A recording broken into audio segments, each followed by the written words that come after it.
You're always watching the dockets. You're watching what is being filed. When did you realize just how big of a deal this tariffs case would be? The tariffs one was a trickier one because we just had no sense of where the court was going to land. And so you hear the arguments say, look, if Trump loses this case, you know it's a huge deal. But we don't know. We can't get a read on where the judges are going to land. Sometimes you can tell from the arguments and the papers how the judges are leaning. We had no clue here. In fact, Trump himself wanted this court to handle the case. I think he felt like he had a better chance in this court than he did in some of the other districts where these lawsuits were being fought. In fact, there's another judge who ruled against the Trump tariffs in the D.C. court. Trump administration was saying, hey, don't rule on this. We want to send this to the trade court. We think they're going to do a better job, and they actually should be the ones to rule. Well, it turns out he did no better in the trade court. And so that's why I think we all had this sense that maybe Trump felt more confident about how the trade court was going to come out. And that's why when it came down and they sort of thoroughly rebuked his tariff authority, everyone sort of had whiplash. We said, whoa, that's not what we expected in this forceful of a way. What do you hear from your judicial sources about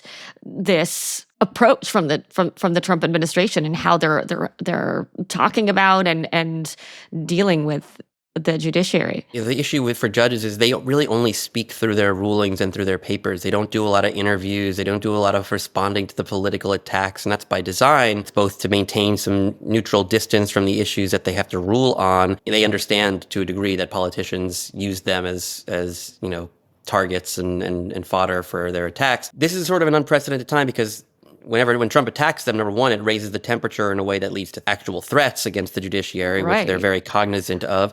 And I think Stephen Miller just said, quote, Yeah. we are living under a judicial tyranny. The rhetoric is sort of another level than we've ever seen, even in the first Trump administration. It's a judicial coup. It's this language of violence almost that is alarming, and it's meant to alarm.